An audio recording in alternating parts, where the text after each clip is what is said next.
ચાલો છોકરાઓ, આજે આપણે ખૂબ જ મહત્વનો ટોપિક સમજવાના છે. આ ટોપિક ખૂબ જ ઇમ્પોર્ટન્ટ છે. મીન્સ કે આ ચેપ્ટરમાં આપણે હમણાં સુધી જે બી ભણીને આવ્યા છે તે મોટે ભાગે તમને એમસીક્યુમાં બહુ કામ લાગશે. પરંતુ આજે જે ટોપિક સમજવાના છે એ ટોપિક તમને એક્ઝામની દ્રષ્ટિએ ખૂબ જ ઇમ્પોર્ટન્ટ છે. ને આજે આપણે સમજવાના છે નર્નસ્ટ સમીકરણ. શું સમજવાના છે આપણે? નર્નસ્ટ સમીકરણ. હવે નર્નસ્ટ સમીકરણ શું છે, કેવી રીતના આવે છે, બરાબર સમજજો. ચાલો આપણે એક ગેલ્વેનિક કોષ બનાવીએ. સમજો, આપણે શું કરીએ? એક ગેલ્વેનિક કોષ બનાવવાનો પ્રયત્ન કરીએ. આ ગેલ્વેનિક કોષની અંદર માની લો કે હું અહીંયા કોપર લઈ લઉં છું.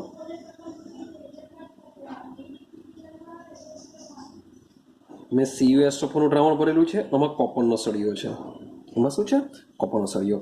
ને આ બાજુ પણ હું દ્રાવણ લઈ લઉં છું અને આ બાજુ તરીકે લઉં છું, હું માની લઉં કે ગોલ્ડ લઈ લઉં છું. AuSO4 લઈ લઉં છું. ચાલો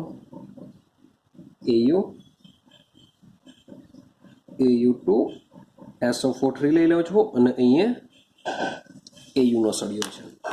આ બંને દ્રાવણોને એકબીજા સાથે કનેક્ટેડ કરવા માટે હું શું કરીએ છીએ? શાર્ક સેતુ વાપરીએ છીએ આપણે. ચલો શાર્ક સેતુ બી જોઈન્ટ કરી દીધું. અને આ બે વિદ્યુત ધ્રુવો મીન્સ કે હું વોલ્ટમીટર અથવા તો પોટેન્શિયોમીટર જે એક્ઝેક્ટ માપે છે એની સાથે મેં જોઈન્ટ કરી દીધું. તો આ જે પ્રકારનો કોષ છે, આ કોષને કહેવામાં આવે છે ગેલ્વેનિક કોષ. ને ગેલ્વેનિક કોષની અંદર શું થાય છે? રાસાયણિક ઉર્જાનું રૂપાંતર થાય છે વિદ્યુત ઉર્જામાં.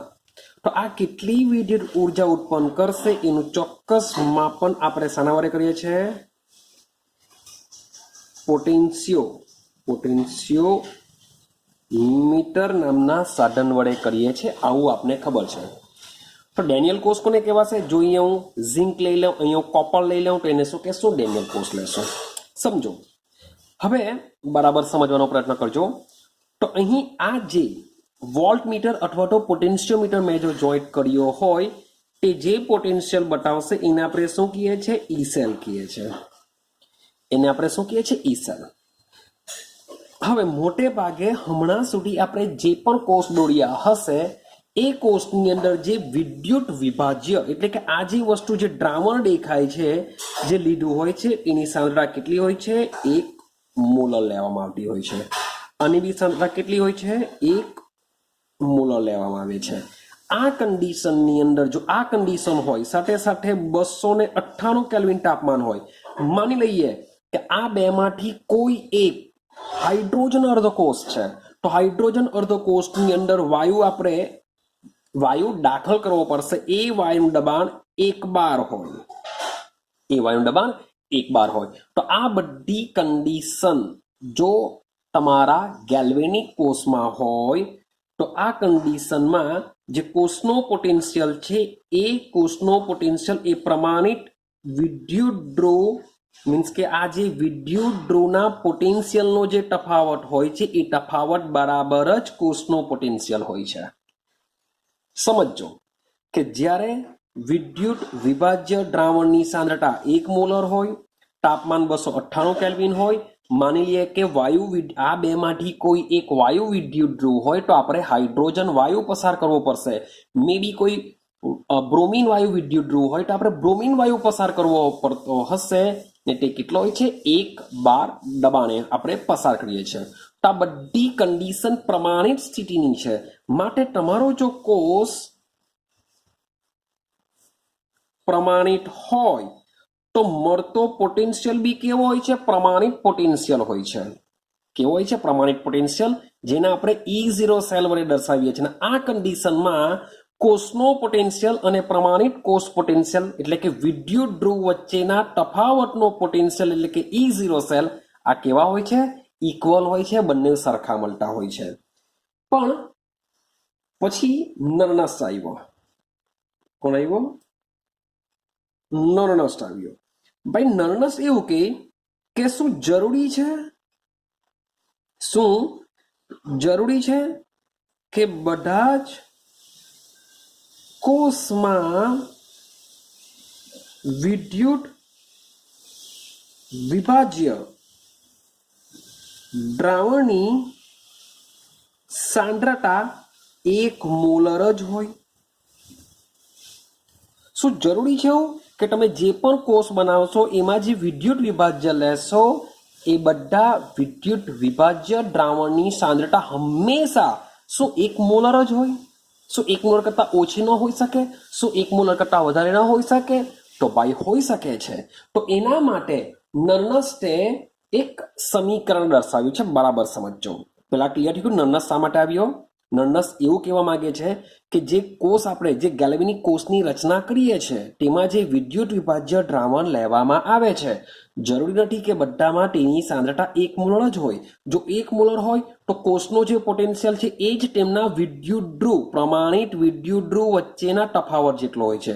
યાદ છે ને આપણે વિદ્યુત ધ્રુવ પોટેન્શિયલ કઈ રીતના મેળવીએ છીએ કે E0 cell is equal to E0 reduction કેથોડમાંથી E0 રિડક્શન એનોડ બાદ કરીને આપણે E0 સેલ મેળવીએ છીએ, જેને કહેશું આપણે વિદ્યુત ધ્રુવના પોટેન્શિયલ વચ્ચેનો તફાવત, જે કેથોડમાંથી એનોડ બાદ કરશું અને સાથે સાથે બંનેના ફોર્મ શામાં હોવા જોઈએ? રિડક્શનમાં હોવા જોઈએ, જે આપણે લાસ્ટ વિડીયોની અંદર આની ડિસ્કશન કરી છે. પણ કોષ પ્રમાણિત હોય ત્યારે મેં તમને શું કીધું? E0 સેલ ને E સેલ બધું કેવું હશે? સેમ હશે. પણ નર્નસ એવું કહેવા માંગે છે કે શું બધા જ કોષમાં આ પ્રકારનું હોવાનું નથી. તો આપણે એક નર્નસ એક કોમન એક સૂત્ર વિચાર્યું કે સમજો, માની લો કે મારી પાસે M+N છે. એ શું કરે છે? N ઇલેક્ટ્રોન મેળવે છે અને M ધાતુ છૂટી પાડે છે. મીન્સ કે મેટલ છે,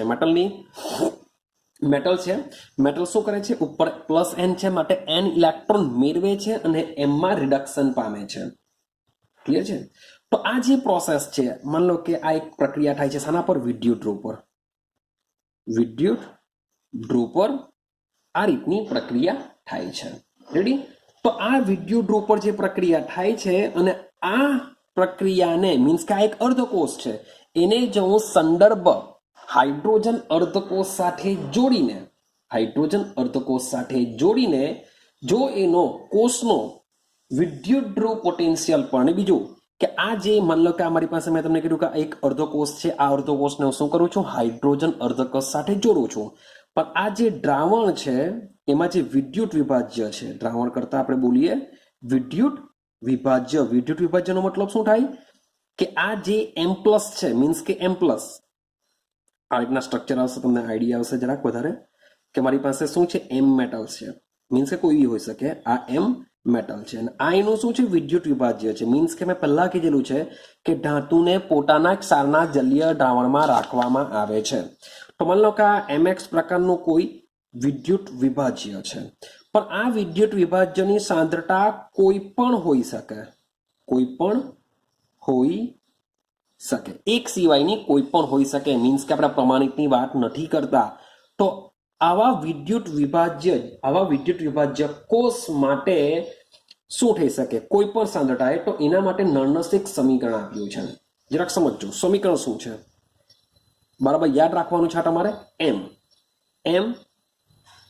M+N ઓબ્લિક M, મીન્સ કે શાનું ફોર્મ છે? રિડક્શનનું ફોર્મ છે. Is equal to E0 M+N oblique M. આ શું છે? વિદ્યુત ધ્રુવ પોટેન્શિયલનો તફાવત છે. આ છે વિદ્યુત ધ્રુવ પોટેન્શિયલનો તફાવત અને આ શું છે? કોષનો પોટેન્શિયલ છે. આ બંને ઇક્વલ આપણે ક્યારે ગણેલા? જો કોષ પ્રમાણિત હોય, 1 મોલર હોય, 298 કેલ્વિન હોય, તો આ બંને સેમ હોય છે. એટલે કે પોટેન્શિયોમીટર જે બી પોટેન્શિયલ બતાવે એ કોષનો પોટેન્શિયલ ગણવામાં આવે છે. પણ જ્યારે આ દ્રાવણની સાંદ્રતા 1 મોલર ન હોય ત્યારે શું કરશું? તો ત્યારે આ સૂત્ર યાદ રાખવાનું છે. આ સૂત્ર ઉપયોગ કરવો પડશે આપણે કે M+N oblique M is equal to E0 M+N oblique M minus RT/NF ln એમના છેદમાં એમ પ્લસ એન. આ સૂત્રને દિમાગમાં ફિટ કરી દેજો. રેડી? હવે આ શું સમજાવે છે સમજજો. હવે આ જે મેટલ છે, જે કેપિટલ એમ છે, એ શું હોય છે? ઘન પદાર્થ છે. મેટલ એટલે કે ઘન પદાર્થ. એ શું છે? ઘન પદાર્થ છે. અને આ જે ઘન પદાર્થની જે સાંદ્રતા હોય છે, એ સાંદ્રતા મોટે ભાગે આપણે શું કહીએ છીએ? એક એકમ લઈએ છીએ. જે ઘન પદાર્થની સાંદ્રતા છે કેટલી લઈએ છીએ? એક એકમ લઈએ છીએ. માટે ઉપરનું જે સમીકરણ બની જશે E M plus N M is equal to E0 M plus N M minus RT by NF ln એકના છેદમાં એમ પ્લસ. ક્લિયર છે? તો આ રીતનું સૂત્ર બનતું હોય છે. હવે આ જે પદને સમજીએ તો શું છે? આ જે વસ્તુ દેખાય છે એ શું છે? કોષનો પોટેન્શિયલ. આ શું છે? કોષનો પોટેન્શિયલ. આ જે વસ્તુ છે એને કહેશું આપણે વિદ્યુત ધ્રુવનો પોટેન્શિયલ કહેશું. એને શું કહેશું? વિદ્યુત ધ્રુવનો પોટેન્શિયલ કહેશું. આર ને કહેશું આપણે વાયુ અચળાંક. આર ને શું કહેશું? વાયુ અચળાંક કહેશું. અને આ વાયુ અચળાંકની જે વેલ્યુ હોય છે એ હોય છે 8.314 જૂલ પ્રતિ કેલ્વિન પ્રતિ મોલ. મીન્સ કે આ ચેપ્ટરમાં તમારે આરની વેલ્યુ યાદ રાખવાની છે 8.314 જૂલ પ્રતિ કેલ્વિન પ્રતિ મોલ. આ યાદ રાખવાનું છે. રેડી? વાત કરીએ ટેમ્પરેચર. ટેમ્પરેચર મોટે ભાગે તમને આપી દેવામાં આવશે. ટેમ્પરેચર શું છે? તમને આપી દેવામાં આવશે. એટલે કે આપણે લેશું તાપમાન. મે બી ન બી આપે તો બી આપણે રૂમ ટેમ્પરેચર 218 વાપરીશું, પણ મોટે ભાગે ટેમ્પરેચર તમને આપી દેવામાં આવતું હોય છે. ચાલો આગળની વાત કરીએ. એન. એનનો મતલબ થશે ઇલેક્ટ્રોનની સંખ્યા. મીન્સ કે એક બાજુ થશે ઓક્સિડેશન અર્ધ પ્રક્રિયા, બીજી બાજુ થશે રિડક્શન અર્ધ પ્રક્રિયા. મીન્સ કે બે અર્ધ કોષો હશે, બંનેમાં જુદું જુદું રિએક્શન થવાની. તો એનોડ જેટલા ઇલેક્ટ્રોન ગુમાવશે એટલા કેથોડે મેળવવા પડે, અથવા કેથોડે જેટલી રિક્વાયરમેન્ટ હોય એટલા એનોડ આપશે. એટલે કે બંનેમાં ઇલેક્ટ્રોનની સંખ્યા 100% સેમ કરવી પડતી હોય છે. ને એ જે સંખ્યા છે એ સંખ્યા બરાબર શું આવશે? એન આવશે. રેડી? ભાઈ એફ એટલે કોણ? આપણો ફેરાડે અચળાંક આવશે. એમની એક્ઝેક્ટલી વેલ્યુ આપણે યાદ રાખવાની છે 96,487. આપણે લેતા હોઈએ છીએ 96,500, પણ મોટાભાગે એનસીઆરટીની બુકની અંદર પેલા જૂની બુકની અંદર 96,500 લેવામાં આવતી હતી. પરંતુ આ જે નવી બુક છે, જે એનસીઆરટીની બુક છે, જેમાં આપણે શું યાદ રાખીશું? 96,487 કુલંબ પ્રતિ મોલ. તો આ જ વેલ્યુ બેઠી આપણે લેવાની હોય છે. ક્લિયર? હવે મોસ્ટ ઇમ્પોર્ટન્ટ છે ભાઈ આ એમ પ્લસ એન શું છે? તો આ એમ પ્લસ એન નો મતલબ થાય કે જો ચેક કરો, આ જે દ્રાવણ છે, જે વિદ્યુત વિભાજ્ય દ્રાવણ છે, તો એ દ્રાવણની સાંદ્રતા. તો 100% આ સૂત્રની અંદર જે નીચે છે, નીચે શું લેશું? મીન્સ કે બ્રેકેટમાં જે આપેલું હશે એમાં આપણે દ્રાવણની સાંદ્રતા લેશું. બીજું કઈ વસ્તુ વિચારતા નહીં. ઉતરે છે દિમાગમાં? તો આ એક કોમન સૂત્ર છે. ચાલો હવે આપણે એક કામ કરીએ, આ જ વસ્તુ શું કરીએ? ડેનિયલ કોષ માટે અપ્લાય કરીએ. પહેલા સૌથી પહેલા ડેનિયલ કોષ આપણે દોરી દઈએ. ચાલો પેજ ફરી કરીએ, સમજો બરાબર. તો હું ડેનિયલ કોષ માટે લખું છું. ડેનિયલ કોષની આકૃતિ હું દોરતો નથી, ખાલી એનું રિએક્શન લખી દઉં. ચલો કોમન રિએક્શન શું છે? હવે વાત કરીએ ડેનિયલ કોષ માટે. કોષ યાદ રાખજો, ડેનિયલ કોષ આપણે એવો લઈએ છીએ કે જેમાં આપણે જે વિદ્યુત વિભાજ્ય તરીકે ZnSO4 લઈએ છીએ, પેલી બાજુ કોપર સલ્ફેટ લઈએ છીએ, એનું જલીય દ્રાવણ લઈએ છીએ. એ બંને દ્રાવણોની સાંદ્રતા હવે 1 મોલર નથી. ક્યાં 1 મોલર કરતા ઓછી હશે, ક્યાં વધારે હશે. તો આ કન્ડિશનમાં શું કરશું? તો નળના સમીકરણ કહે છે શું કરશું? બરાબર સમજવાનો પ્રયત્ન કરજો. વાત કરીએ છીએ ડેનિયલ કોષ, તો ડેનિયલ કોષમાં શું રિએક્શન થાય છે? Zn વત્તા Cu+2 it gives Zn+2 વત્તા Cu. આ રિએક્શન થાય છે ડેનિયલ કોષમાં. ચાલો, તો હવે આ કોષમાં જે Cu+2 છે એ દ્રાવણની સાંદ્રતા 1 મોલર ની હશે અને જે Zn+2 છે એ દ્રાવણની બી સાંદ્રતા 1 મોલર હવે ની હશે. તો બંનેની સાંદ્રતા 1 મોલર કરતાં વધારે કે ઓછી હશે તે કન્ડિશનમાં કોષનો પોટેન્શિયલ નર્નસ સમીકરણ પ્રમાણે કેવી રીતના થશે? તો ડેનિયલ કોષ માટે લખું છું, સમજો. આપણે બંનેનું શું કરવું પડશે? રિડક્શન ફોર્મેટ લેવું પડે. તો Cu+2 oblique Cu is equal two શું મૂકીએ છીએ? વિદ્યુત ધ્રુવ પોટેન્શિયલ મૂકીએ છીએ સેમ. એ મેં પ્રમાણિતમાં લખીશું, ઉપર 100% 0 મૂકીશું. આ છે કોષ પોટેન્શિયલ, આ છે પ્રમાણિત વિદ્યુત ધ્રુવ પોટેન્શિયલ. રેડી છે? બંનેને હાઇડ્રોજન સાથે આપણે જોઈન્ટ કરીને આ રીતના મેળવીએ છીએ. Minus RT by twice F, RT by twice F ln. સમજો, લખી દઉં છું. એમ તો એકચ્યુઅલી શું આવે? Cu ના છેદમાં Cu+2 આવશે, પણ Cu ધન છે એની સાંદ્રતા શું લેશું? આપણે 1 લેશું. માટે લખીએ છીએ 1 છેદમાં Cu+2 ની સાંદ્રતા aqueous લખી દઈએ છીએ. આટલું થઈ ગયું. ક્લિયર?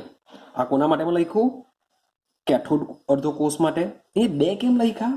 2 એનો મતલબ એમ થાય કે અહીં Zn શું કરે છે? 2 ઇલેક્ટ્રોન ગુમાવે છે. કોપર શું કરે છે? 2 ઇલેક્ટ્રોન મેળવે છે. માટે n બરાબર 2 રહેશે. તો આ જે વસ્તુ છે મેં લખેલું છે એ કોના માટે લખેલું છે? કેથોડ માટે આ વસ્તુ થવાનું.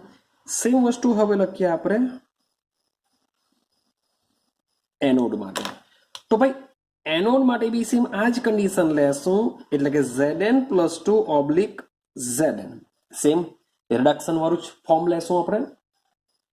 Is equal to E0 Zn+2 oblique Zn minus RT upon 100% twice F જ રહેવાનું. ઇલેક્ટ્રોનની સંખ્યા તો સેમ, અહીંયા પણ સેમ ln 1 છેદમાં Zn+2 ની સાંદ્રતા રહેશે. ક્લિયર થઈ ગયું? હવે શબ્દ સમજો. કોષનો પોટેન્શિયલ નું સૂત્ર છે કોષનો potential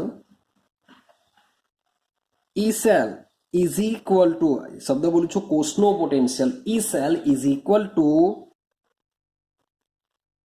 cathode minus anode. Same જ સૂત્ર છે, વિદ્યુત ધ્રુવ જેવું જ છે આ બી.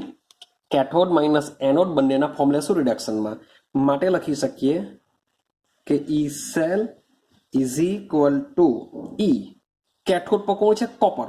કેથોડ પર કોણ છે? કોપર. માટે લખીશું Cu+2 oblique Cu minus anode પર કોણ છે? ઝિંક. તો Zn+2 ઓબ્લિક Zn. ચલો, આટલું ક્લિયર થયું. હવે આ જે બંનેની જે વેલ્યુ છે એ બંનેની વેલ્યુ આપણે આમાં મૂકી દેશું કે જે Cu+2 ઓબ્લિક Cu છે. આ બેથી વેલ્યુ આપણે અહીંયા મૂકી દઈએ ને આની વેલ્યુ સીધી આપણે અહીંયા મૂકી દઈએ. ચાલો, તમારું સમીકરણ શું બનશે જરાક સમજતા જજો. તો E cell is equal to E0 Cu+2 oblique Cu minus RT છેદમાં ટ્વાઇસ એફ ln 1 છેદમાં Cu+2 ની સાંદ્રતા. આવું કંઈક થવાનું. માઇનસ હવે Zn માટે લખીએ E0 Zn+2 oblique Zn minus RT છેદમાં ટ્વાઇસ એફ ln 1 છેદમાં Zn+2 ની સાંદ્રતા. થઈ ગયું? મીન્સ કે સૂત્રમાં બેઠું મેં Cu+2 oblique Cu Zn+2 oblique Zn ની વેલ્યુ આપણે મૂકી દીધી છે અને બંનેની વચ્ચે શું છે? આ માઇનસ છે. ક્લિયર? ચાલો, હવે શું કરીએ? તો ભાઈ સૌથી પહેલા આ બેને સાથે રાખી દઈએ. RT upon twice F minus RT upon twice F શું થઈ જશે? કોમન નીકળી શકશે. Minus RT upon twice F શું થશે? કોમન. ને બીજું કે આ જે વસ્તુ આપણે લખીએ આખું બ્રેકેટમાં લખવું પડે. આ શું લખવું પડશે બ્રેકેટમાં.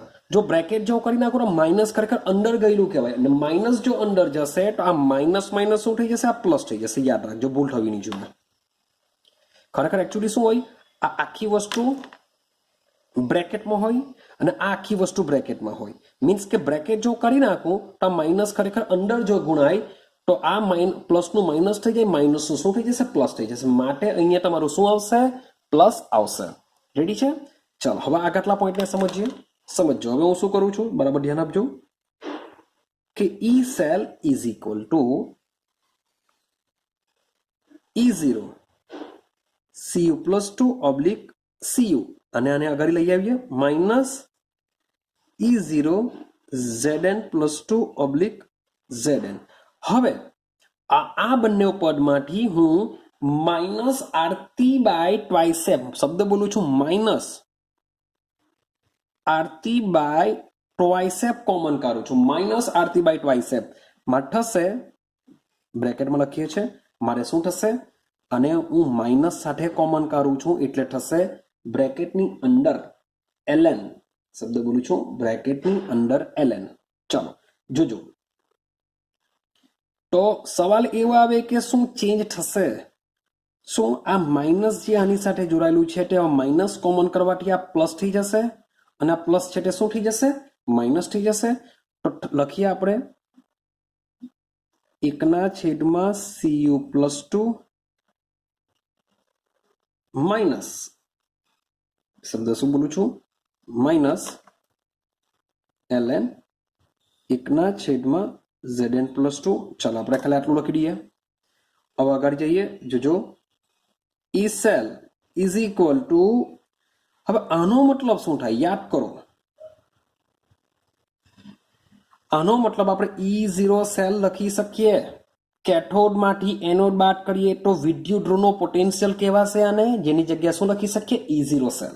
તો E0 cell minus R T by twice F. હવે ln ને હું કોમન કાઢું તો લખી દઈએ છે ln. રેડી? હવે ln ને જો કોમન હું કાઢું તો શું થશે, શબ્દ સમજો. હવે બંને વચ્ચે માઇનસ છે એટલે શું થવાનું, ભાગાકાર થવાનું. ભાગાકાર થશે તો પહેલા આ છે, આમ બાદબાકીમાં છે એટલે છેદમાં આવશે. મીન્સ કે થશે શું, 1/cu પ્લસ 2 ની સાંદ્રતા છેદમાં 1/ZN પ્લસ 2 ની સાંદ્રતા. આ રીતના થશે. આખું મોટો કૌંસ કરી લખીએ, આ રીતના શું થશે, થશે. ક્લિયર છે કે ln ને જો કોમન કાઢો, બંને વચ્ચે બાદબાકી છે માટે આ અંશમાં રહેશે, આ વસ્તુ છેદમાં જશે. હવે આગળ જઈએ તો ભાઈ અંશનો છેદ ક્યાં જશે, છેદમાં, અને છેદનો છેદ ક્યાં જશે, અંશમાં. મારે સૂત્ર મળશે E cell is equal to E0 cell minus R T by twice F ln શું થશે, ZN પ્લસ 2 ની સાંદ્રતા છેદમાં CU પ્લસ 2 ની સાંદ્રતા, જેને આપણે નરના સમીકરણ તરીકે ઓળખીએ છીએ. તેને શું કહીએ છીએ, નરના સમીકરણ તરીકે ઓળખીએ છીએ. આ ડેનિયલ કોર્સ માટે છે. હવે બધા માટે એક કોમન વાત કરું, બરાબર યાદ રાખજો, આ સૂત્ર પરથી તમારે દાખલા બી ગણવા પડશે. માટે યાદ રાખજો, આ પહેલી સિસ્ટમના દાખલા શરૂઆત થાય છે તો સમજો. ટોર સિસ્ટમના દાખલા તમને આ ચેપ્ટરમાં પૂછી શકાય. ટોર સિસ્ટમના, તો પહેલી સિસ્ટમ છે, બહુ સિમ્પલ છે, બરાબર સમજો. અહીંયા કોમન લખું છું બધા માટે. શું યાદ રાખવાનું કે E cell is equal to E0 cell minus R T upon, sorry for that, NF ln ઓક્સીના છેદમાં રિડક્શન. આવું યાદ રાખવાનું, ઓક્સીના છેદમાં રિડક્શન મીન્સ કે જે બાજુ ઓક્સિડેશન થતું હોય તે દ્રાવણની સાંદ્રતાને ઉપર લખો, ને જે બાજુ રિડક્શન થતું હોય તેની સાંદ્રતા નીચે લખો. કારણ કે ડેનિયલ કોર્સમાં ઓક્સિડેશન કોનું થાય છે, ઝિંકનું, માટે એની સાંદ્રતા ઉપર આવશે. કોપરનું રિડક્શન થાય છે માટે એની સાંદ્રતા નીચે આવશે. તો દિમાગમાં ફિટ કરો, ઓક્સીના છેદમાં રિડક્શન, ઓક્સિડેશનના છેદમાં રિડક્શન યાદ રાખવાનું. બાકી આ બધી વસ્તુ કોમન આવશે. ક્લિયર? ચલો ln ને કાઢી નાખીએ. શું કરીએ આપણે, ln ને કાઢી નાખીએ. ln ને જો કાઢીએ તો શું થઈ શકે એ સમજીએ. ચાલો સમજો. તો E cell is equal to E0 cell minus આરની વેલ્યુ બી સાથે સાથે મૂકતો જાઉં. શું મૂકું? 8.314. માન લો કે ટેમ્પરેચર હું 298 કેલ્વિન લેવું છું. હવે આ જે બે છે એ બેને એઝ ઇટ ઇઝ જેમ છે તેમ રવા દેવું છું અને ગુણ્યા 96,487. હવે કોઈ બી તમે સૂત્ર તમે મૂકશો તેમાં આ જે વેલ્યુ તમને જે દેખાશે એ વેલ્યુ બધામાં તમારે મૂકવી જ પડે. જ્યારે બી નળના સમીકરણ વાપરશો ત્યારે આ જે વેલ્યુ છે એ વેલ્યુ ફિક્સ રહેવાની છે, બધા અચળાંકો છે. તો એ જે વેલ્યુ છે એ હું તમને કહું એની વેલ્યુ કેટલી આવશે. ચલો પહેલા આખું સૂત્ર પૂરી કરી દઉં. હવે હજુ બી મેં ln ની મીન્સ કે વેલ્યુ જ મેં કાઢી નથી, એને ln બેઠું જ મૂકી દઉં છું. zn પ્લસ 2 ની સરળતા છેદમાં cu પ્લસ 2 ની સરળતા. તો આની જગ્યાએ શું મૂકી શકીએ?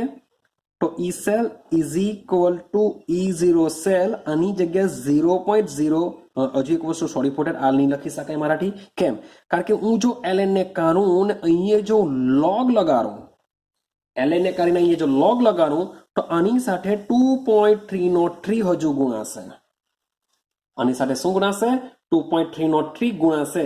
માટે 2.303 ગુણ્યા 298 ગુણ્યા 8.14 ભાગ્યા 96,487 તમે જો કરશો તો આની વેલ્યુ આવતી હોય છે 0.059. તો તમારે આની જગ્યાએ સીધી આ વેલ્યુ તમે મૂકી દેશો તો બી ચાલશે. ને છેદમાં n. n means what? Daniell કોષ છે માટે 2 આવશે, પણ જરૂરી નથી કે બધામાં ડેનિયલ કોષ જ આવે, માટે n. log હું મૂકીશું અહીંયા ઓક્સિડેશન ના છેદમાં રિડક્શન. આ યાદ રાખવા માટે છે કે હવે સૂત્ર બરાબર ચેક કરો કે E cell is equal to E0 cell minus 0.059 by n log oxidation ના છેદમાં રિડક્શન. તમને ઊંઘમાંથી બી પૂછે તો બી આવડવું જોઈએ જ. નળના સમીકરણ કહેવાશે આને. E cell is equal to E0 cell minus શબ્દ બોલું છું minus 0.059 by n log oxidation ના છેદમાં રિડક્શન. સર શું આપણે આ બધી વસ્તુ મૂકીએ તો ચાલે? બાય બી ચાલે, કોઈ ના નથી પાડતું. કારણ કે તમે 2.303 લેશો, આ બધાનો ગુણાકાર કરશો તો વેલ્યુ કેટલી આવશે? 0.059. મેં તમને ચોખ્ખું કીધેલું છે આ n શું છે? ઇલેક્ટ્રોનની સંખ્યા છે. ડેનિયલ કોષ માટે અહીંયા 2 આવશે, પણ અન્ય કોઈ બીજા કોષ માટે જરૂરી નથી કે 2 જ આવે, અલગ પણ આવી શકે. માટે આ બધા માટે શું છે? કોમન સૂત્ર છે. ચાલો હવે સમજો, મેં તમને કીધું જ, માન લો કે મારી પાસે આવો એક કોષ છે Ni+2 એક્વિયસ શાર્ક C2 આપેલો છે ભાઈ, Ag પ્લસ એક્વિયસ Ag. હવે તમે ચેક કરશો તો હવે આ સૂત્રમાં n ની વેલ્યુ સેમ થતી નથી.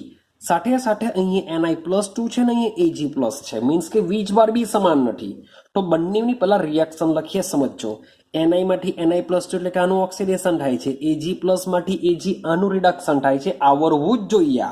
ને આ કોષનું સાંકેતિક નિરૂપણ છે. કોષના સાંકેતિક નિરૂપણમાં ક્ષાર સેતુ વપરાયો હોય તો આ રીતના 2 લીટી દોરવામાં આવે છે. ડબલ લીટીની જે ડાબી બાજુનું પદ છે તેમાં હંમેશા શું થાય? ઓક્સિડેશન થાય.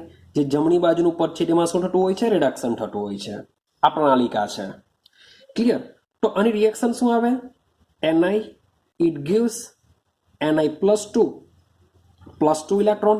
અને કહેશું આપણે ઓક્સિડેશન, અર્ધ પ્રક્રિયા કહેશું.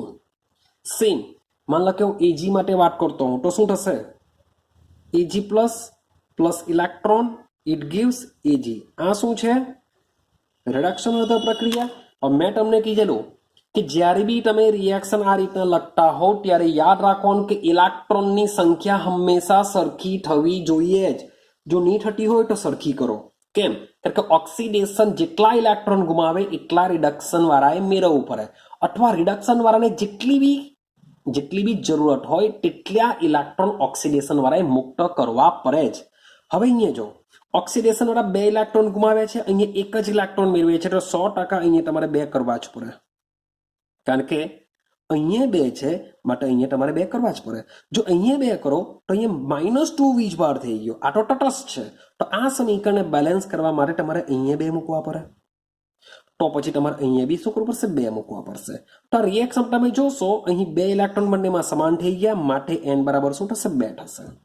હવે આવી રિએક્શનમાં શું કરશું બાબા યાદ રાખજો કે આવા કોષ માટે ઈ સેલ જો તમારે ગણવો હોય તો E cell is equal to E0 cell minus 0.059 by n log ઓક્સીના છેદમાં રિડક્શન. આવું આપણું કોમન સૂત્ર મેં તમને યાદ રાખવાનું કર્યું છે. ભાઈ આ સૂત્રમાં શું ઇમ્પ્રુવમેન્ટ કરવું પડે સમજો.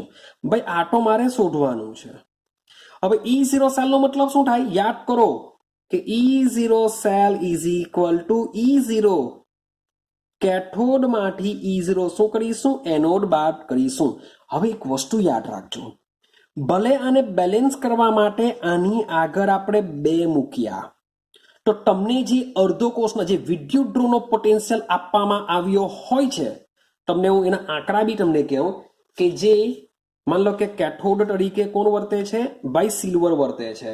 તો જે સિલ્વર છે સિલ્વરનો પોટેન્શિયલની જો વાત કરું તો સિલ્વરનો પોટેન્શિયલ માની લેવું કે સિલ્વર માટે છે 0.22. માની લે કે સિલ્વર માટે છે 0.22. એનોડ છે, એનોડ પર કોણ છે નિકલ છે. તો એનોડ પર તમારો જે નિકલ છે નિકલ માટે માની લઉં છું કે છે -0.25 આ છે. હવે જોજો હવે આની આગળ મેં 2 મૂક્યા છે એનો મતલબ એમ નથી કે તમારે આને ગુણ્યા 2 કરવાના. આ વેલ્યુ ફિક્સ હોય છે, આ વિદ્યુત ધ્રુવ પર આધારિત હોય છે.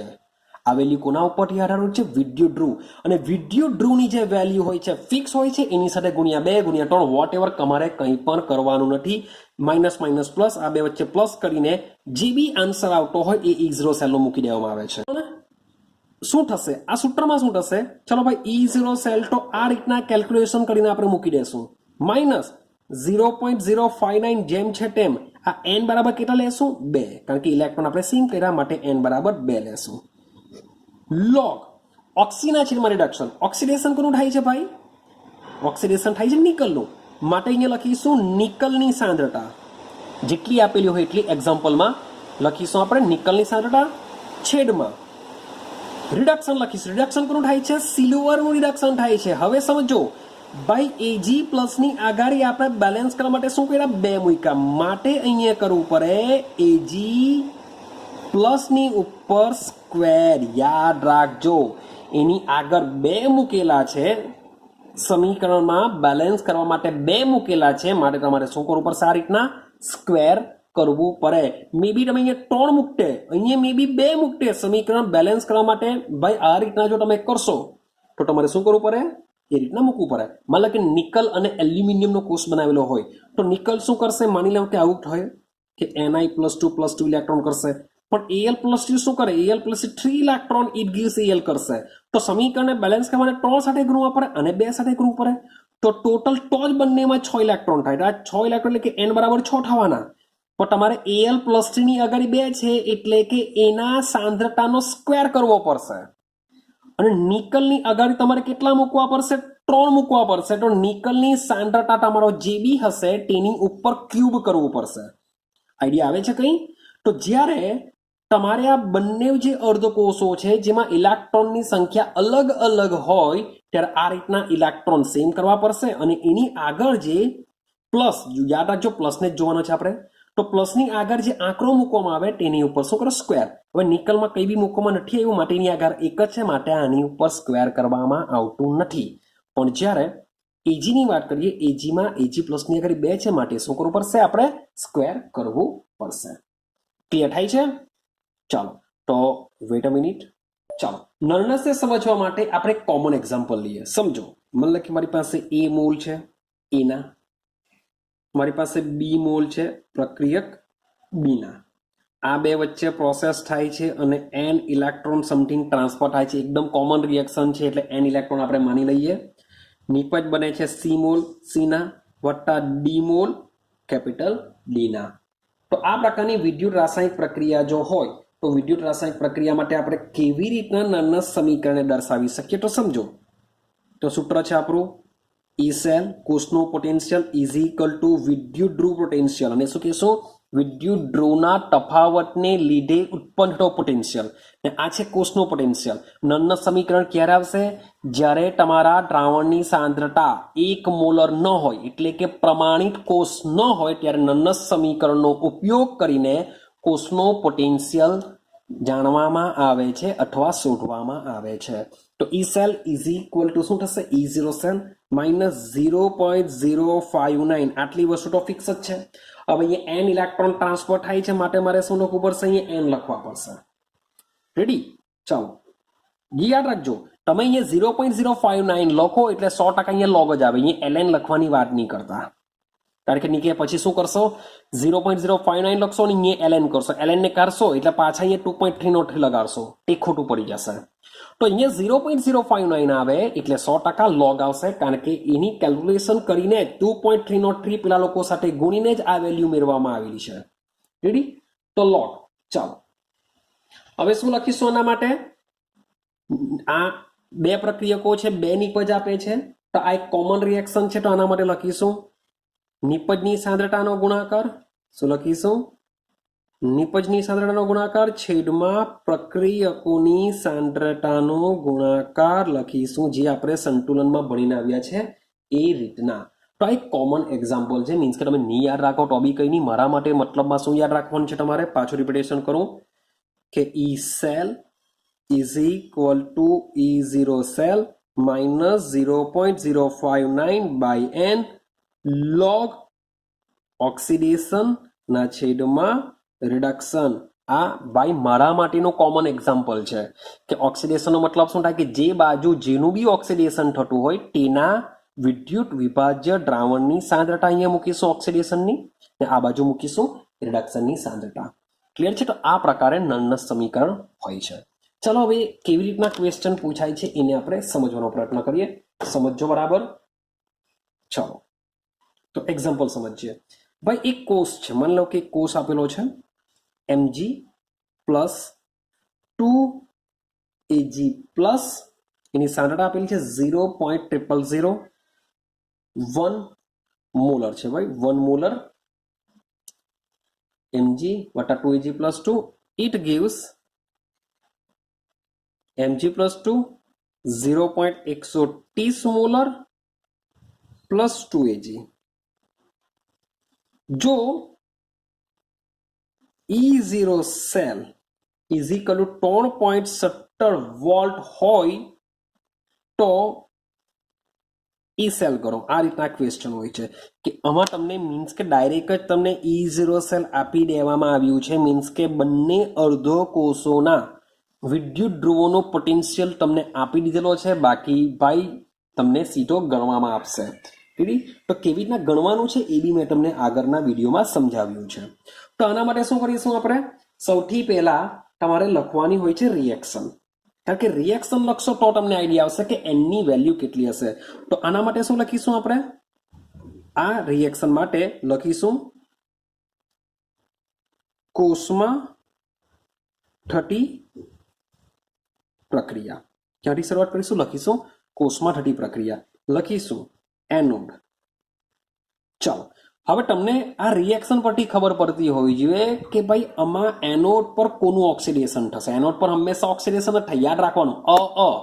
એનોડ પર ઓક્સિડેશન. તો જો Mg માંથી Mg+2 બને છે તો 100%ની વાત છે કે Mg માંથી શું બને છે? Mg+2 plus 2 electron. થઈ ગયું? વાત કરીએ કેથોડ. કેથોડ પર શું છે?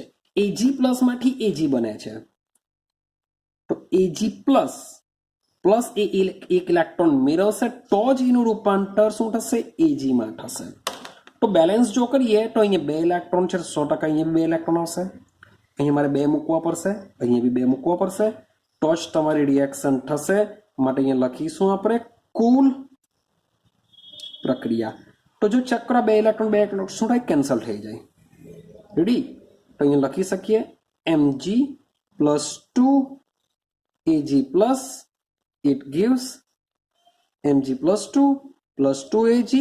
માટે અહીં n બરાબર 2 થશે. શું થશે? n બરાબર 2. મીન્સ કે અહીં n ની value, sorry for that, n ની વેલ્યુ જાણવા માટે જ આપણે શું કરતા હોઈએ છીએ? રિએક્શન લખતા હોઈએ છીએ. થઈ ગયું? ચાલો હવે આગળ લખીએ આપણે કે E cell is equal to E0 cell minus 0.059 by n log oxidation શું થાય છે mg નું માટે અહીં કોની સાંદ્રતા આવશે mg+2 ની સાંદ્રતા છેદમાં રિડક્શન કોનું થાય છે ag નું તો લખીશું ag પ્લસ ની સાંદ્રતા ભૂલ થવી નહીં જોઈએ યાદ રાખજો 2ag લખવાનું નથી 2ag પ્લસ લખવાનું નથી એના જે મોલ છે એ મોલને શું કરીશું આપણે એના સ્ક્વેર તરીકે લેશું ક્યુબ હોય તો એનો ક્યુબ લેશું રેડી છે ચાલો તો આટલું યાદ રાખજો માટે મારે ઈ સેલ શોધવાનો છે ઇઝ ઇક્વલ ટુ E0 સેલની વેલ્યુ ઓલરેડી તમને આપી દીધી છે 3.17 તો લખી દઈશું 3.17 માઇનસ 0.059 ભાઈ n ની વેલ્યુ કેટલી આવશે n બરાબર 2 થશે log ભાઈ mg+2 ની સાંદ્રતા કેટલી આપેલી છે તમને ચેક કરો 0.130 આપેલી છે લખી દેશો અહીંયા આપણે 0.130 છેદમાં ag પ્લસ ની સાંદ્રતા કેટલી છે 0.1231 નો સ્ક્વેર હવે આ મજાનું છે મીન્સ કે જે બી છે તે આમાં કંઈક ધાર મારવાની છે જે બી છે તે શું કરવાનું છે આમાં જ ધાર મારવાની છે બાકી દાખલામાં બીજું કંઈ છે નથી ને ઓલરેડી કેલ્ક્યુલેટર તમારી પાસે બોર્ડની એક્ઝામમાં હોય છે તો જોજો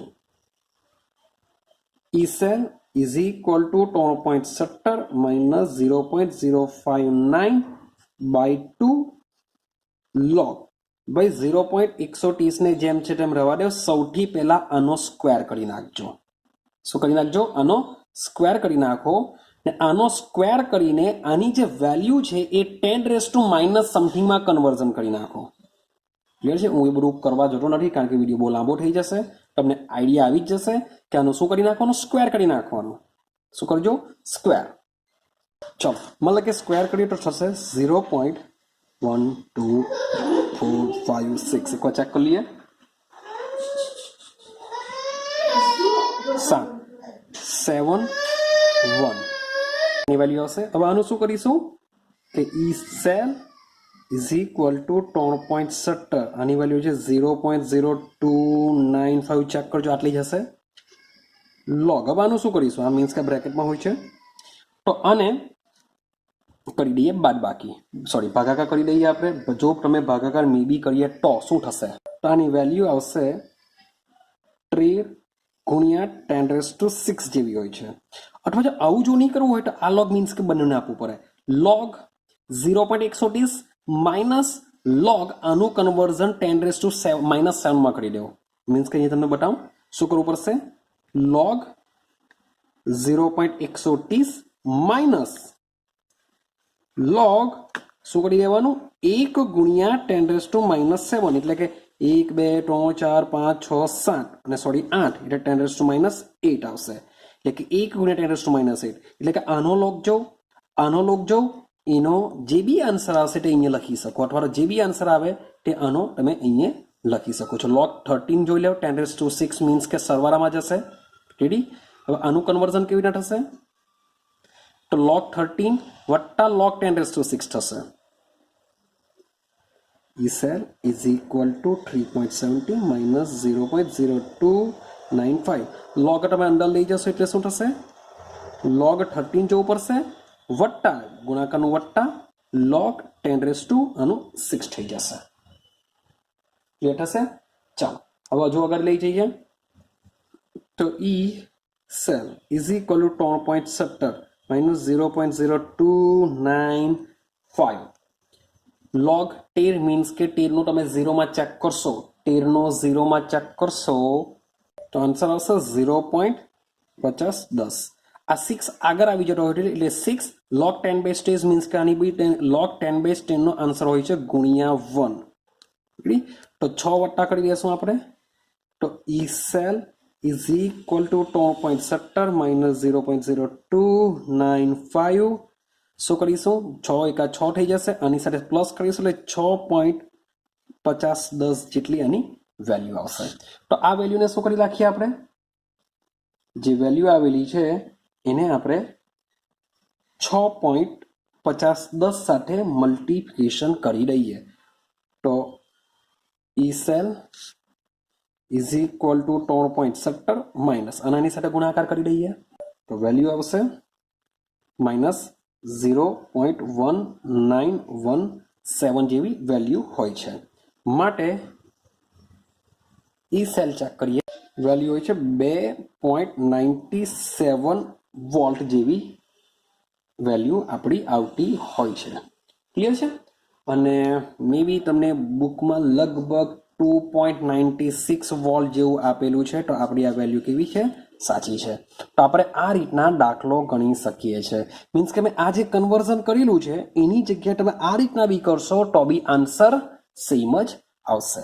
તો આ રીતના તમારા નર્નસ સમીકરણના શું પૂછાતા હોય છે? દાખલા પૂછાતા હોય છે. ચલો હવે આપણે શું કરીએ? નર્નસ્ટ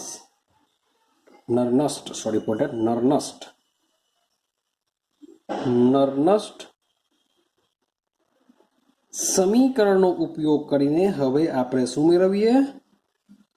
સંતુલન અચળાંક મેળવીએ. ચાલો સમજો. મતલબ કે આપણે ડેનિયલ કોષની વાત કરીએ. ડેનિયલ કોષની ફિગર દોરીએ છીએ પાછા, સમજો બરાબર. ચાલો અહીંયા શું હોય છે?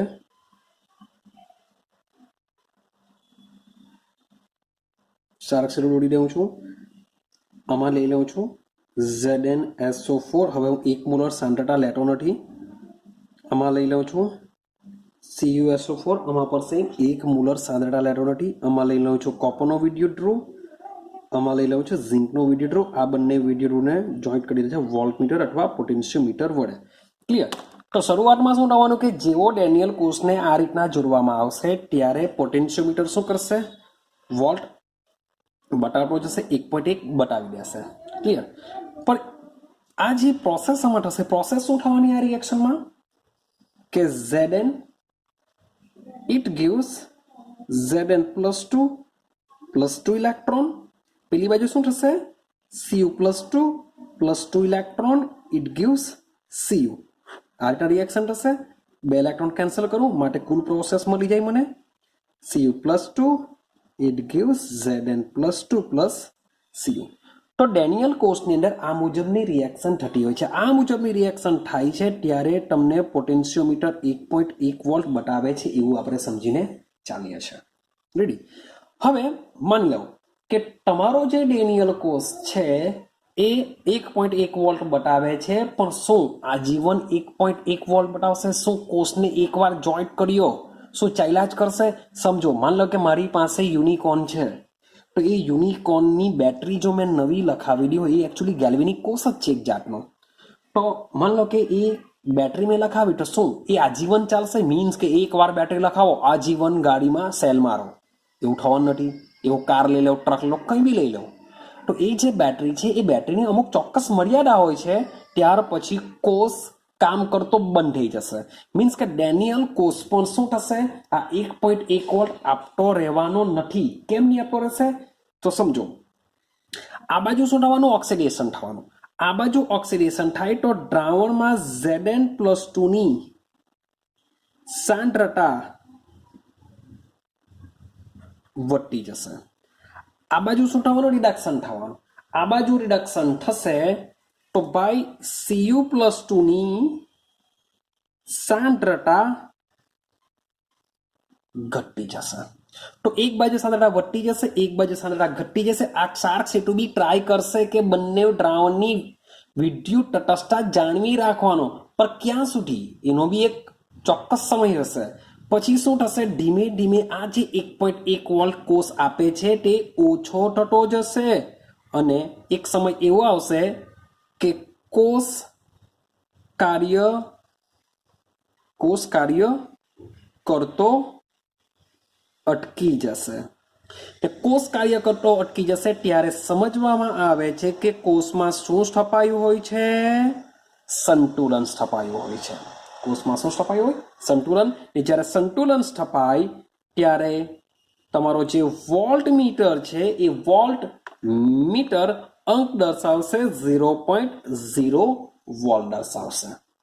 તો નર્નસ સમીકરણ કેવી રીતે દર્શાવાય? તો સમજો, પહેલા નર્નસ સમીકરણ લખી દઉં કે E cell is equal to E0 cell minus 0.059 by N અથવા તમે 2.303 RT upon twice F whatever જે લખવું હોય તે લખી શકો છો, કોઈ પ્રોબ્લેમ નથી. લોગ ઓક્સિડેશન કોનું થશે Zn+2 નું, રિડક્શન કોનું થવાનું Cu+2 નું. ક્લિયર છે? આ રીતના લખી શકીએ. પણ આ બંનેની સાંદ્રતા માની લેવું કે સરખી થઈ જશે. સંતુલન સપાઈનો મતલબ શું થાય કે બંને બાજુની સાંદ્રતા કેવી થશે? સરખી થઈ જશે.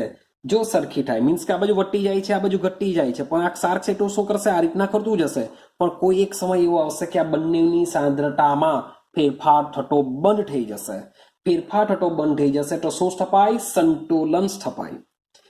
હવે સમજો, હવે માની લઉં છું કે કોષમાં શું સ્થપાય છે? સંતુલન સ્થપાય. તો જ્યારે સંતુલન સ્થપાય ત્યારે સૌથી પહેલા જે ઈ સેલ છે કોષ કામ કરતો બંધ થઈ જાય, તે આની વેલ્યુ 0 થઈ જશે. આની વેલ્યુ શું થઈ જશે? 0. સાથે સાથે આ જે Zn+2 છે છેદમાં Cu+2 છે, હવે આમાં સંતુલન સ્થપાય છે માટે એની જગ્યા લખીએ સંતુલન અચળાંક Kc. એની જગ્યા શું લખીશું આપણે? સંતુલન અચળાંક Kc લખીશું. તો આ વેલ્યુ આપણે ઉપર મૂકીએ તો શું થશે? તો 0 ઇઝ ઇક્વલ ટુ E0 છે માઇનસ 0.059 ભાઈ એની જગ્યા 2 લખી શકો છો. કેમ 2 લખી શકો છો? કારણ કે આ ડેનિયલ કોષ છે. પણ હું બધા માટે કોમન લખું છું. મીન્સ કોઈ બીજા કોષમાં બી ભાઈ જેમ ડેનિયલ કોષમાં સંતુલન સ્થપાય તેમ અન્ય કોઈ પણ કોષમાં સંતુલન સ્થપાઈ શકે છે. તો એમાં આપણે એની જગ્યા શું લખીશું? ઇલેક્ટ્રોનની સંખ્યા. તો log Kc. હવે માની લો કે આને આ બાજુ લઈ જાઓ તો થશે શું? માટે E0 cell is equal to 0.059 by n log Kc. તો આ છે સંતુલન અચળાંક સાથે કોષમાં પોટેન્શિયલ નું સૂત્ર, સંબંધ ધરાવતું સૂત્ર કહેશું આપણે એને. તો આ તમારે શું કરવાનું છે? યાદ રાખવાનું છે કે E0 cell is equal to 0.059 by n log Kc. હવે આ સૂત્રનો ઉપયોગ કરીએ. જો તમને એક કોઈ કોષ આપેલો હોય, ભાઈ વિદ્યુતધ્રુવ પોટેન્શિયલ તમને ભાઈ તમે શોધી શકતા હો તો તમને Kc મળે કે નહીં મળે? તો ભાઈ કમ્ફર્ટેબલ મળી શકશે. કેવી રીતના? તો ડેનિયલ કોષ માટે E0 સેલની વેલ્યુ કેટલી હોય છે? 1.1 વોલ્ટ હોય છે. રેડી? ઇઝ ઇક્વલ ટુ 0.059 એની જગ્યાએ શું મૂકી દેશું? 2 મૂકી દેશું. અને log Kc આ 2 આની સાથે ગુણાશે, આ નીચે આવી જશે માટે log Kc બનશે 1.1 ગુણ્યા 2 છેદમાં 0.059 થવાનું. માટે log Kc is equal two તમે કેલ્ક્યુલેશન કરશો તો આઈ થિંક સો આન્સર આપેલો છે log Kc ની વેલ્યુ છે 37.288. આ મુજબની વેલ્યુ તમારી આવે છે. પણ તમારે log Kc નથી શોધવાનું, તમારે માત્ર સંતુલન અચળાંક Kc શોધવાનો છે. માટે Kc ઇઝ ઇક્વલ ટુ થશે log તે બાજુ જો જાય તો એનું કન્વર્ઝન થઈ જશે એન્ટી log ની અંદર, એટલે કે 37.288. રેડી? તો તમે હવે એન્ટી log કેવી રીતના જોશો? આનું એન્ટી log કેવી રીતના જોશો?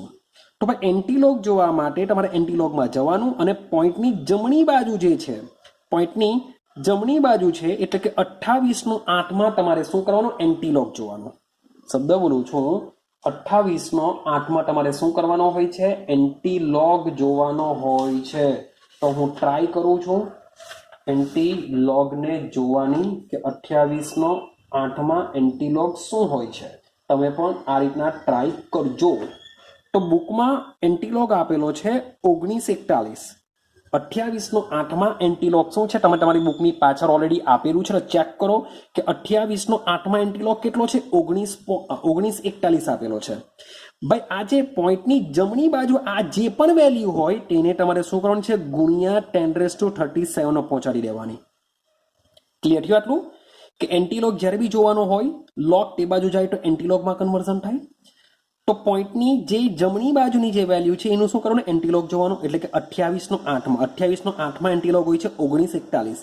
પોઈન્ટની જમણી બાજુની જે વેલ્યુ 37 એ 10⁻37 2 છે માટે 1 પોઈન્ટ કટ કરો એટલે અહીંયા 1 પોઈન્ટ મૂકી દેવા. તો આન્સર કેટલો આવશે? 1.941 ઇન્ટુ 10⁻37 આ વેલ્યુ હોય છે Kc નું. મીન્સ કે આ રીતના તમે સંતુલન અચળાંક શોધી શકું છું. ક્લિયર થાય છે? તો આ રીતના સંતુલન અચળાંક મીન્સ કે તમને જો પૂછાય તો તમે શોધી શકો છો. ક્લિયર છે? તો યાદ રાખજો આ સૂત્ર શાનું છે? સંતુલન અચળાંક શોધવાનું કહે તો, કારણ કે સંતુલન અચળાંક આવશે એટલે ઈ સેલ 0 થઈ જાય, મારે સૂત્ર બની જશે E0 cell is equal two 0.059/n log Kc. આ તમારે યાદ રાખવાનું છે. ક્લિયર થાય છે? અને બીજો એક નાનો અમથો કન્સેપ્ટ આપણે સમજવાનો છે, મીન્સ કે આપણો જે પહેલો ભાગ છે, મેં તમને કીધું આ ચેપ્ટર 3 ભાગમાં વહેંચાયેલું છે. પહેલો ભાગ શું છે આપણો? વિદ્યુત વિભાજન કોષ. પછી આપણે કીધેલું વિદ્યુત વિભાજન કોષ, વિદ્યુત રાસાયણિક કોષ, આ ચાલે છે વિદ્યુત રાસાયણિક કોષ. બીજો આવશે આપણો વિદ્યુત વિભાજન કોષ, અને ત્રીજું છે કે કોઈ પણ દ્રાવણમાંથી વિદ્યુતનું વહન કેવી રીતના થશે તેને આપણે સમજવાનું છે. તો આના પછીનો જે ટોપિક એકચ્યુઅલી બુકમાં આપેલો છે, દ્રાવણમાંથી વિદ્યુતનું વહન કેવી રીતના થાય છે, કેટલો અવરોધ લાગે છે, કેટલો થશે, શામાંથી થશે, એ બધું આપણે સમજવાનું છે. તો પહેલા ટોપિકનો હવે મારી પાસે એક જ પોઈન્ટ બાકી રહ્યો છે, એને આપણે જરાક સમજીએ. સમજો. હવે તમારે એક બીજો પોઈન્ટ યાદ રાખવાનો છે, બેઠું સૂત્ર જ એમ તો યાદ રાખવાનું છે, કારણ કે પૂછાશે તો દાખલા જ પૂછાશે. શું છે સૂત્ર? તો સૂત્ર તમારે યાદ રાખવાનું છે સંબંધ વિદ્યુત રાસાયણિક કોષ અને પ્રક્રિયાની ગિબ્સ ઉર્જા. વિદ્યુત રાસાયણિક કોષ અને પ્રક્રિયાની જે ગિબ્સ ઉર્જા છે એ કેવી રીતના કામ કરે છે? તો યાદ કરો, આ જે ભણીએ છીએ કયો કોષ ભણીએ છીએ? વિદ્યુત રાસાયણિક કોષ ભણીએ છીએ. અને વિદ્યુત રાસાયણિક કોષમાં હંમેશા પ્રક્રિયા શું થાય? આપમેળે થાય. ભાઈ પ્રોસેસ આપમેળે થાય તો ડેલ્ટા જી ની વેલ્યુ શું હોવી જોઈએ? નેગેટિવ હોવી જોઈએ. કેમ? કારણ કે delta G is equal to delta H minus T delta S આ હોય છે, જેમાં ડેલ્ટા એચ ને શું કહેવાય? પ્રણાલીની કુલ ઉર્જા, જે delta G plus T delta S જેટલી હોય છે, મીન્સ કે આ બંને ઉર્જાનો સરવાળો બરાબર આ થતી હોય છે, અને શું કહેવાય છે? તમારી પ્રણાલીની કુલ ઉર્જા. હવે સમજો, જો તમારી પ્રણાલી, માની લો કે મારી પાસે કરોડ રૂપિયા છે, મારી પાસે શું છે? 1 કરોડ રૂપિયા છે. હું મારે વાર્ષિક ઇન્કમ એવું છે નથી, પણ તો કહું છું ખાલી કે મારી પાસે માની લો કે 1 કરોડ રૂપિયા. તો કોષ જ્યારે કામ કરતો હોય છે ત્યારે પ્રોસેસ જો આપમેળે થતી હોય તો પ્રણાલી શું કરે છે? આ ડેલ્ટા જી, માની લો કે હું તમને સ્ટોરી કહેતો હતો કે માની લો કે મારી પાસે 1 કરોડ રૂપિયા છે, મારી વર્ષની ઇન્કમ આટલી છે. તો ભાઈ બહુ બધી ઇન્કમ છે, મારે શું કરવું છે? ચેરિટી કરવું છે, મારે કોઈને દાન કરી દેવું છે. તો હું શું કરા? તમને શું લાગે હું 1000 કરોડ બધા દાન કરી દેવા? તો ના. તો 1 વર્ષ માટે મને જેટલી જરૂર છે, માની લો કે મને 500 કરોડની જરૂર છે, તો 500 કરોડ મારી પાસે રાખા. તો એ ઉર્જા કેટલી હોય છે? T delta S. માની લો કે આની પાસે ટોટલ ઉર્જા છે 1000, મેં તમને કીધું કે 1000 કરોડ રૂપિયા છે મારી પાસે. મને આખું જીવન જીવવા માટે કેટલાની જરૂર છે? 500 કરોડની જરૂર છે. તો આ જે 500 કરોડ છે એ હું શું કરી શકું છું? દાન કરી શકું છું. તો પ્રણાલીમાં બી એ ડેલ્ટા જી જેટલી જે ઉર્જા છે એ ઉર્જા શું કરી શકે છે? કાર્ય કરવા માટે ઉપયોગ કરતી હોય છે. શું? કાર્ય કરવા માટે ઉપયોગમાં લેતી હોય છે. માટે પ્રણાલી ઉર્જા જાતે વપરાવાની, પ્રણાલી કાર્ય કરવામાં પ્રણાલીની જાતે ઉર્જા વપરાવાની માટે ડેલ્ટા જી નું મૂલ્ય માઇનસમાં હોય છે. આટલું ક્લિયર? તો હવે એનું સૂત્ર શું છે? તો એક જ તમારે સૂત્ર યાદ રાખવાનું છે કે ભાઈ કોષ વડે થતું મહત્તમ જે કાર્ય છે, કોષ વડે થતું મહત્તમ કાર્ય, એ મહત્તમ કાર્ય બરાબર થશે delta G is equal to minus એ કોષનો પોટેન્શિયલ એટલે કે ઈ સેલ, કોષનો પોટેન્શિયલ અને પસાર થતા કુલ વિદ્યુત ભારના જથ્થાના ગુણાકાર બરાબર હોય છે. કે કોષ વડે થતું મહત્તમ કાર્ય એટલે કે ડેલ્ટા જી, વિદ્યુત ધ્રુવ પોટેન્શિયલ અને કે શું? ઈ સેલ, વિદ્યુત ધ્રુવ પોટેન્શિયલ અને કોષમાંથી પસાર થતા કુલ જથ્થાના ગુણાકાર બરાબર હોય છે, જેને આપણે ડેલ્ટા ડબલ્યુ બરાબર અથવા ડેલ્ટા જી બરાબર -NFE0 સેલ વડે દર્શાવીએ છીએ. જ્યાં n બરાબર શું થશે? ભાઈ વિદ્યુતનો જથ્થો, વિદ્યુતનો જથ્થો એટલે કે ઇલેક્ટ્રોનની સંખ્યા, એવું યાદ રાખીશું આપણે, ઇલેક્ટ્રોનની સંખ્યા. ભાઈ એફ એટલે કોણ? ફેરાડે અચળાંક. અને ઈ સેલ એટલે કે કોષ પોટેન્શિયલ. પણ જો સમજો, કોષ જો પ્રમાણિત અવસ્થામાં હોય તો શું થાય? આપણે અહીંયા લખીએ. માની લો કે કોષ જો આપણો પ્રમાણિત અવસ્થામાં હોય તો શું થાય? તો કોષ આપણો માની લો કે પ્રમાણિત છે. કોષ જો પ્રમાણિત હોય તો delta G is equal to થશે minus N F E0 cell થશે. તો આ સૂત્ર મૂકવું પડશે જો કોષ પ્રમાણિત અવસ્થામાં હોય તો. રેડી? માની લઉં કે મારી પાસે ડેનિયલ કોષ છે. મારી પાસે શું છે? ડેનિયલ કોષ. તો Zn it give Zn plus Cu plus 2 it gives Zn plus 2 plus Cu. તો અહીં n બરાબર શું હોય છે? 2 હોય છે. અહીં n બરાબર શું હોય છે? 2 હોય છે. માટે delta G is equal to -2 ગુણ્યા 96,487 ગુણ્યા E0 cell. E0 Daniel cell માટે કેટલું હોય છે? 1.1 વોલ્ટ. તો આટલું મૂકીને આપણે ડેલ્ટા જી ની વેલ્યુ શોધી શકીએ છે. છે જો ડેલ્ટા જી એ જે ઉષ્માગતિકીય વિધેય છે, જે તાપમાન સાથે આધાર રાખે છે, તો આના પરથી આપણે સંતુલન અચળાંકની બી એક સૂત્ર હતું, એ ઉષ્માગતિ શાસ્ત્રમાં આવી જતું છે. Delta G is equal to -RT ln k. ln ને કાઢો એટલે 2.303 ને લોગ મૂકવું પડશે એટલે તમારું સૂત્ર બનશે delta G is equal to -2.303 RT log k. જો તમે ડેલ્ટા જી ની વેલ્યુ આ પ્રમાણે શોધી કાઢો તો એની વેલ્યુ જે બી આવે તો અહીંયા મૂકી દેશો તો તમને સંતુલન અચળાંક પણ મળી જશે. અથવા તો સંતુલન અચળાંકની વેલ્યુ આપેલી હોય તો તેના પરથી શું શોધી શકો છો? ડેલ્ટા જી શોધી શકો છો. ડેલ્ટા જી નું સૂત્ર આમાં મૂકીને તમે E0 સેલ અથવા E સેલ પણ શોધી શકો છો. તો આ મુજબના દાખલા તમને પૂછાઈ શકે અથવા પૂછાતા હોય છે. ક્લિયર છે? તો આ જે નળનસ સમીકરણ છે એ નળનસ સમીકરણની ઉપયોગિતા ખૂબ જ છે. મીન્સ કે તમને કહું, નળનસ્ટ સમીકરણ દ્વારા બાય દ્રાવણની પીએચ શોધી શકાય. યાદ રાખજો, પીએચ ના દાખલા બી પૂછી શકાય. દ્રાવણની પીએચ શોધી શકાય. નળનસ સમીકરણનો ઉપયોગ કરીને પાણીનો આયનીકરણ ગુણાકાર બી શોધી શકાય. બાય ઈ સેલ તો મેં તમને કીધું જ કે ઈ સેલ બી શોધી શકીએ. બીજું કે ભાઈ સંતુલન અચળાંક કેસીબી શોધી શકાય. સંતુલન અચળાંક કેસીબી શોધી શકાય. બાય ડેલ્ટા G0 મીન્સ કે ગિબ્સની મુક્ત ઉર્જા પણ આ બધા જ દાખલા નળનસ સમીકરણનો ઉપયોગ કરીને શોધી શકીએ છીએ. બીજી એક વસ્તુ તમને નળનસ સમીકરણમાં કહેવાનું જરાક રહ્યું, મને જરાક યાદ આવી ગયું છે, સમજો. આ જે નળનસ સમીકરણ છે એ કોઈ પણ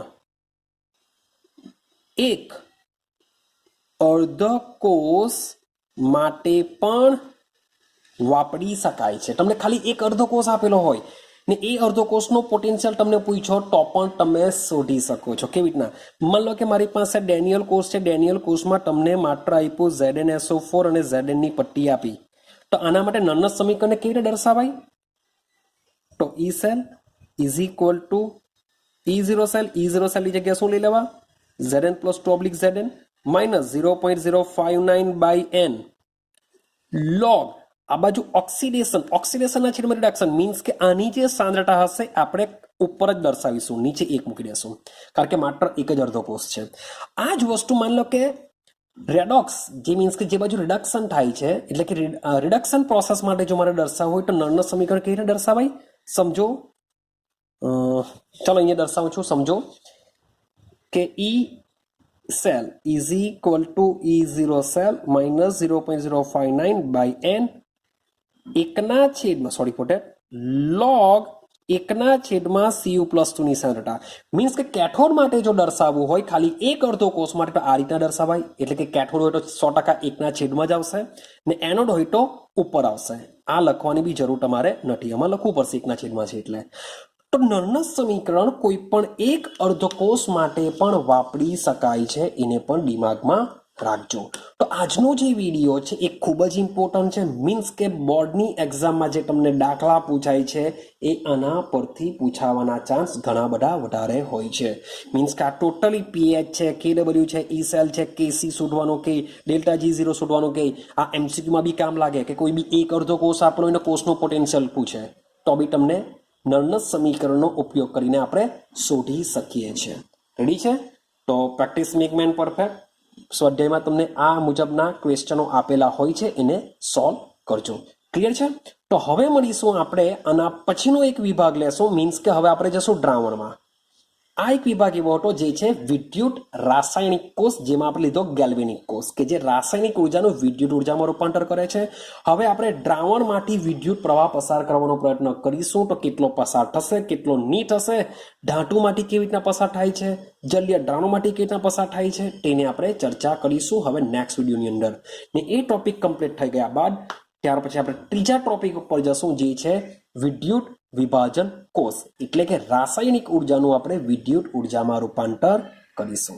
તો મળીશું હવે નવા વિડીયો સાથે, નવા ભાગ સાથે, જે છે જલીય દ્રાવણમાં વિદ્યુતનું આપણે વહન કરાવીશું. ઓકે, તો વેટ એન્ડ વોચ કરો, રાહ જુઓ. તો મીન્સ કે ઘણું બધું ચાલી રહ્યું છે, તો જેટલું બને એટલું પ્રિપેરેશન કરો, પ્રેક્ટિસ કરો, જેથી તમને ચેપ્ટર ખૂબ જ ઇઝી લાગે અને ફિઝિકલ કેમેસ્ટ્રીમાં તમે ધારો એટલો સ્કોર કરી શકો. કારણ કે JEE નીટ લેવલ પર બી આનું કંઈ ને કંઈ તો પૂછાવાનું જ છે. રેડી છે? તો બસ પ્રિપેરેશન કરતા રહો. મળીશું હવે નેક્સ્ટ વિડીયોની અંદર.